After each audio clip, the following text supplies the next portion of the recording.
We are not SEBI registered investment advisors. This video is only meant for educational purpose. Kindly consult your financial advisor before taking any decision for investment and trading. नमस्कार, उमर अमन academy के educational video में आप सभी का स्वागत है। दोस्तों, हम कुछ दिनों से जो है वो वैल्यू इन्वेस्टिंग पे वीडियो आप लोगों के सामने जो है वो ला रहे हैं कि वैल्यू इन्वेस्टिंग जो है वो किस तरह से आप कर सकते हैं। बहुत सारे केस स्टडी जो है वो हमने आप लोगों के साथ शेयर किए हैं। उसी से सीरीज में जो है वो आज का ये एक नया वीडियो जो है वो हम आपके साथ शेयर कर रहे हैं, वो है प्लास्टिक इंडस्ट्रीज। प्लास्टिक इंडस्ट्रीज पे है। हम क्या प्रोसेस क्या है, हम किसी न्यूज को पढ़ते हैं, किसी थीम को आइडेंटिफाई करते हैं और हम फिर जा करके मार्केट में कितने सारे शेयर जो है वो लिस्टेड हैं, हम वहां जाएंगे और देयर आफ्टर जो है वो हम टेक्निकल एनालिसिस के द्वारा जो है वो वहां पे कुछ टाइमिंग करने की कोशिश करेंगे। तो बेसिकली आपको ये 3 प्रोसेस जो है वो आपको फॉलो करने हैं। तो वीडियो को आप अंत तक देखिएगा ताकि आपको कोई भी पार्ट जो है वो छूट ना जाए। ना तो थीम आइडेंटिफाई करना, ना तो कंपनियों को किस तरह से सेलेक्ट करते हैं वो आइडेंटिफाई करना, और ना ही आपको जो है वो किस तरह से आप वहां पे जाकर के टाइमिंग कर सकते हो।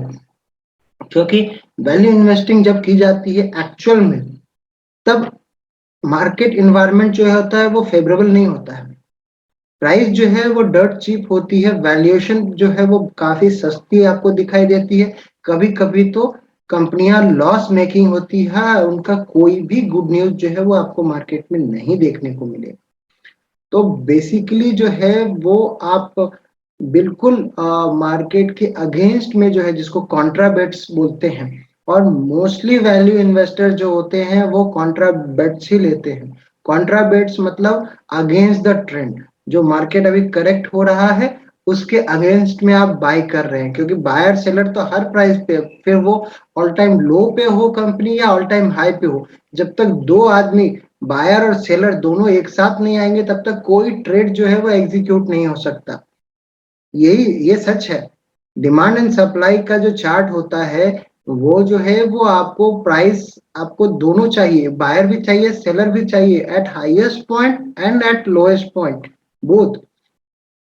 तो आपको हर जगह जो है वो दो व्यू के साथ जो है वो आदमी आपको मिलेंगे, इन्वेस्टर मिलेंगे, ट्रेडर मिलेंगे। अब एक हैंड से दूसरे हैंड जो है वो जाता रहता है। कोई कभी वैल्यू इन्वेस्टर जो है वो कभी बाय करता है, तो कभी मोमेंटम इन्वेस्टर भी जो है वो, मोमेंटम इन्वेस्टर हमेशा इन बिटवीन आएंगे, हमेशा ट्रेंड देखने के बाद ही मोमेंटम इन्वेस्टर आएंगे।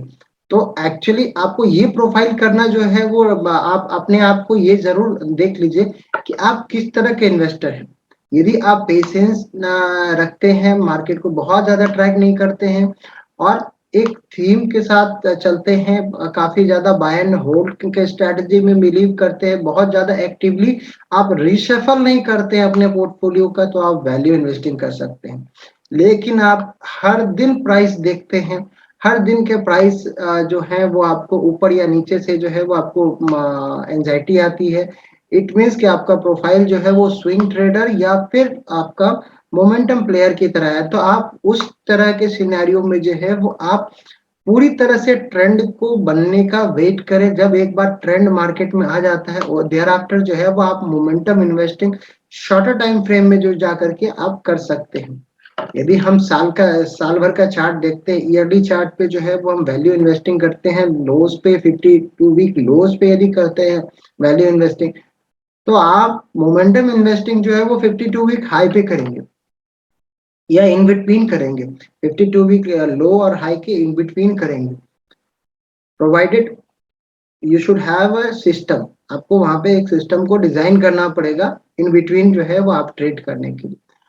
तो इस सारी चीज को जो है वो आप ध्यान रखिएगा। अपने प्रोफाइल को सबसे पहले समझने की कोशिश कीजिएगा कि आप किस तरह के इन्वेस्टर हैं।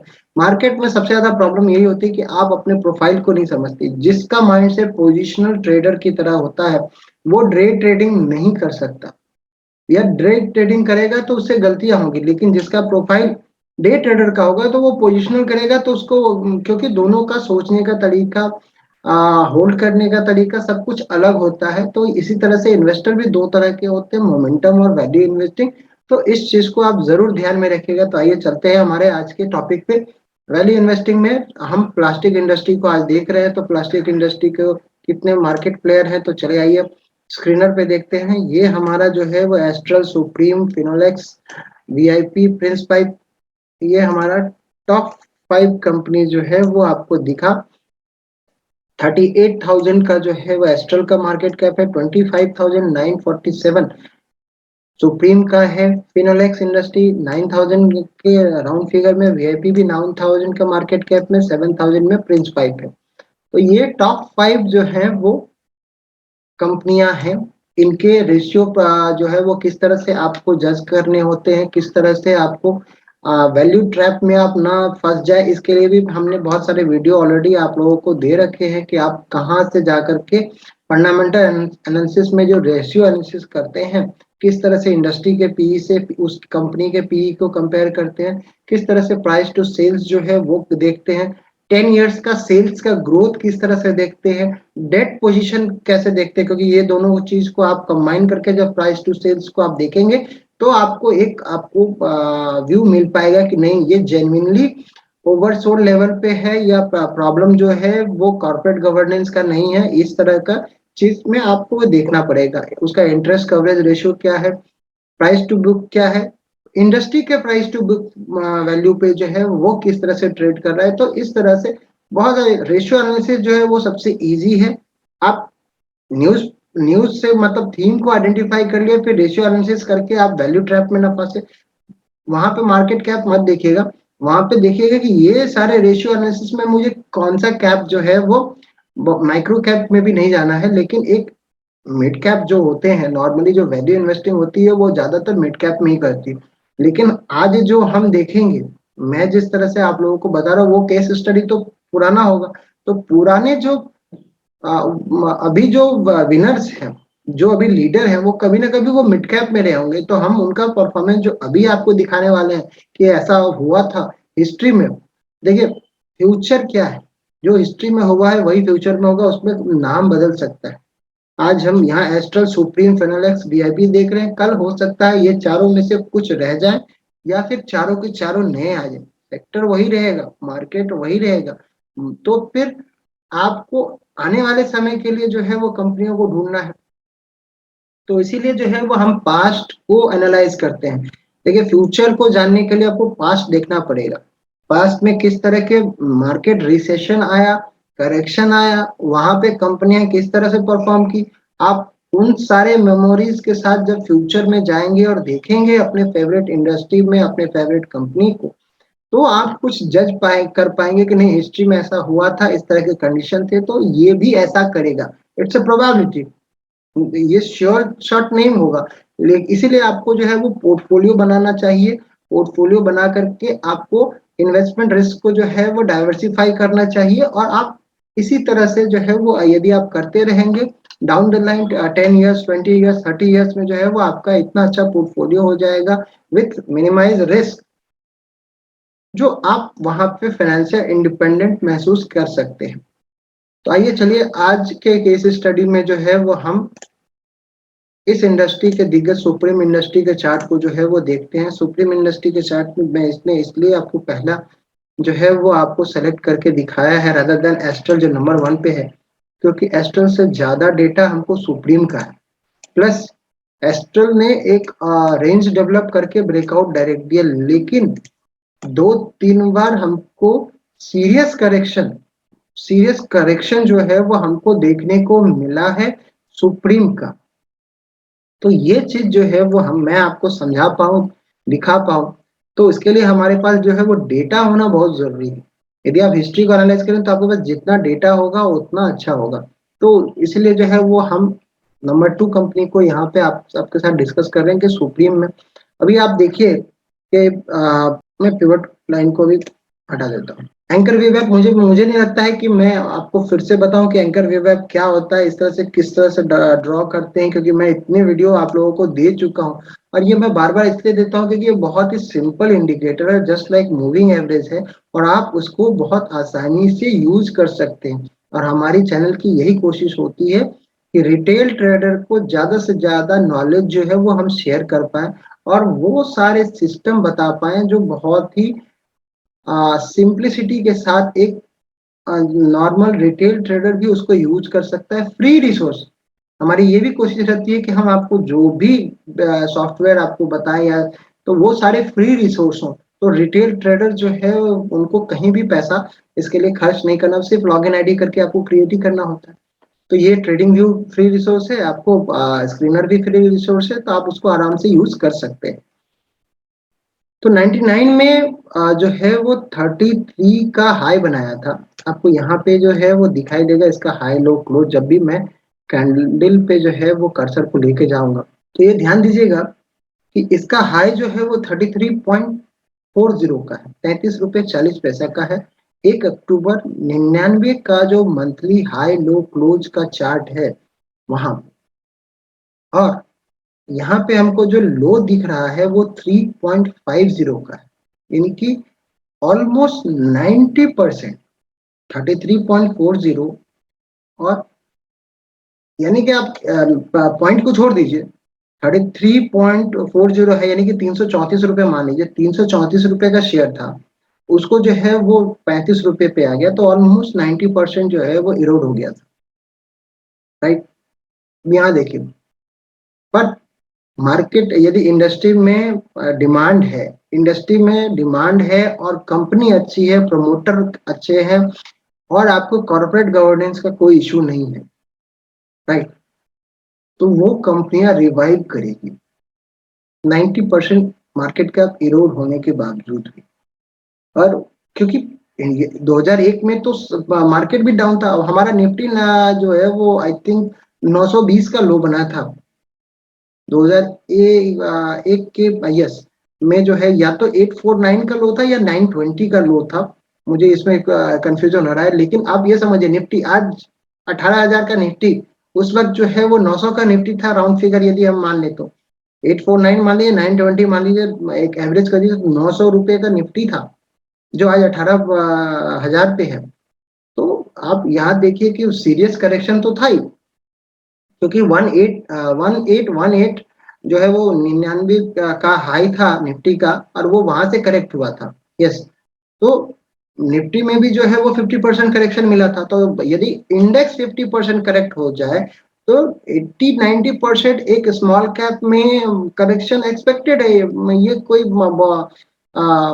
आश्चर्यजनक बात मुझे नहीं लग रही है। लेकिन सबसे अच्छी बात क्या है, इसने रिवाइव किया, इट मीन्स ये कंपनी फंडामेंटली स्ट्रॉन्ग थी उस वक्त भी, प्रमोटर अच्छे थे, कॉर्पोरेट गवर्नेंस का कोई इशू नहीं होगा, और इसका मार्केट कैप बहुत कम होगा, बहुत कम होगा। क्योंकि यदि आज 3 रुपए का है, ये लो देख रहे हैं, और आपको आज जो प्राइस है वो 3000 पे दिख रहा होगा, आई थिंक 2693, 2693, यानी कि 2700, 2500 राउंड फिगर में हम काम कर सकते हैं। यानी कि 3 रुपये वाला जो था हमको 2001 में, उसका वैल्यू 2500, इतना ज्यादा वेल्थ जो है इसने जनरेट करके 3 रुपये का 2500 रुपया हो गया, राउंड फिगर की यदि बात करें तो। इतना ज्यादा वेल्थ जनरेट करके 20 इयर्स में सुप्रीम इंडस्ट्री ने इन्वेस्टरों को दिया है। इसने जो भी कॉर्पोरेट एक्शन किए होंगे वो तो आपको एक्स्ट्रा मिला होगा, जो भी डिविडेंड दिए होंगे, बोनसेस दिए होंगे, वो सारे आएंगे। कि ये चार्ट जो है वो एडजस्टेड है, और 20 साल में जो है वो 10 साल में नॉर्मली एक कॉर्पोरेट एक्शन आपको देखने को मिलता ही है, एवरेज एवरेज 5% की बात नहीं करूंगा, लेकिन 90% कंपनियों में आपको 10 इयर्स में एक कॉर्पोरेट एक्शन तो आ ही जाता है। तो इतना ज्यादा जो है इसने वेल्थ क्रिएट करके दिया है। लेकिन आपको ये दिखाने की कोशिश है कि देखिए, सीरियस करेक्शन होंगे और आपको उसका लाभ लेना है। मैं ये नहीं बोलता कि आप ये लो तो कोई आइडेंटिफाई नहीं कर सकता, लेकिन आपने क्या किया, एक हाई से एंकर वीवैप को ड्रॉ कर दिया, 3 रुपये पे आपकी एंट्री नहीं होती, लेकिन ये 12-13 रुपये पे जो है वो हाई को क्रॉस किया। मैंने इससे पहले भी बताया, यदि एवरेज, ये एवरेज है, हाई से खींचा हुआ एक एवरेज है, तो यदि एवरेज के ऊपर क्लोज हो रहा है, इट मींस हाई का रीटेस्ट, ब्रेक होगा कि नहीं होगा वो नहीं मालूम, लेकिन रीटेस्ट हो सकता है, प्रोवाइडेड ये लो ना टूटे, प्रोवाइडेड ये लो ना टूटे, ये चीज को आपको ध्यान में रखना है। तो जब ये हाई क्रॉस हो गया, उसके बाद जो है आप ये समझिए, 3 रुपये वाला शेयर जो है वो 2008 के हाई में कितना का हुआ था, 84 रुपीज का। फ्रॉम टू 84, राउंड फिगर की बात कर रहा हूँ। उसके बाद वो करेक्ट होकर के फिर कितना आया, फिर लो 18 रुपए का बनाया। आपको यहाँ पे हाई लो का दिख रहा होगा, मैं कर्सर लेके जा रहा हूँ और आपको वो ये लो बनाया, ये हाई बनाया, ये लो था, ये हाई था। 33 रुपए का हाई का 84 का हो गया, 3 से जो है वो 18 हो गया। ये ध्यान दीजिए, ये आपको देखनी है। करेक्ट हुआ, पर वो जो है वो अपने लो से कितना टाइम्स ऊपर है। एक और चीज, लो से ड्रॉ किया हुआ ग्रीन लाइन जो एंकर वीवेप है उसको बहुत वॉल्यूम के साथ उसने तोड़ा नहीं। ये देखिए यहाँ पे नैरो बार बना, नैरो बार बना। एवरेज लाइन के आसपास जब कभी भी नैरो बार बनते हैं, नैरो बार जब बनते हैं, इट मीन्स कि वहां पे कंसोलिडेशन हो रहा है, बायर्स और सेलर्स में जो है वो फाइट हो रही है। नैरो बार जब भी बनेंगे, नैरो रेंज बॉडी जो है वो बहुत ही छोटी होती है, कैंडलस्टिक में जो है वो बहुत ही छोटी होती है, तो वहां पे जो है फाइट हो रहा है। और आपको पता है कि ये एवरेज लाइन, और मैं एक चीज आपको और दिखाता हूँ। ये देखिए, ये लाइन चार्ट है। लाइन चार्ट में आपको दिख रहा है कि ये मार्जिनली इसके नीचे क्लोज हुआ और वहां से वी शेप में ही या यू शेप में ही जो है वो सीधा रिवर्स किया है उसने। जब कभी भी आपको कंफ्यूजन हो कैंडलस्टिक चार्ट में, उसको आप चेंज करके जो है वो लाइन चार्ट कर सकते हैं, तो आपको वहां पे पिक्चर फॉर्मेशन जो है वो क्लैरिटी के साथ समझ में आती है। उसके बाद देखिए यहाँ पे 3-4 कैंडलस्टिक का कंसोलिडेशन होने के बाद 2 बार में 2 महीने में ही जो है उसने इस हाई को, ये हाई कितना था 84, और यहाँ पे इसका कितना हाई बना है 46 बना है, और क्लोजिंग 44 का, यानी कि 50% के नीचे, 50 हाई से 50% के नीचे ही जो है उसने उसको रिकवर किया है। और देयर आफ्टर वो अभी तक चल रहा है, ट्रेंड इंटैक्ट है, और अभी तक जो है उसने रीटेस्ट नहीं किया है। तो इस तरह से जो है वो आप, बहुत ही छोटी सी चीज है वैल्यू एवरेज। सिर्फ आपको ये ध्यान रखना होगा कि कॉन्ट्रैक्शन आपको चाहिए। कॉन्ट्रैक्शन हॉरिजॉन्टल भी हो सकता है, कॉन्ट्रैक्शन आपको वर्टिकल भी हो सकता है। वर्टिकल कब होगा, जब मार्केट करेक्ट होगा, तो कॉन्ट्रैक्शन वर्टिकल आएगा, हाई से लो पे आएगा। लेकिन कॉन्ट्रैक्शन जो है वो हॉरिजॉन्टल कब आएगा, एक ही छोटा सा रेंज में जो है वो मार्केट जो है वो ट्रेड होता रहेगा, एक रेंज बनाएगा 10% से लेकर के 30% का, देयर आफ्टर उसका ब्रेकआउट होगा। तो ये चीज आपको ध्यान देना होगा कि कॉन्ट्रैक्शन जो है वो या तो हॉरिजॉन्टल हो रहा है या वर्टिकल हो रहा है। वर्टिकल हो रहा है तो प्राइस को हो जाने दे, वहां पे फॉलिंग नाइफ नाइफ को आप पकड़ने की कोशिश ना करें। मैंने आपको एक टूल दे दिया है, मैंने आपको इनफैक्ट तीनों टूल दिया है। थॉट प्रोसेस क्या होना चाहिए वैल्यू इन्वेस्टिंग के लिए, एक इन्वेस्टर के लिए, आपको एक थीम को आइडेंटिफाई करना होता है, उसको आइडेंटिफाई कीजिए। मैं अभी आपको समरी बता रहा हूँ।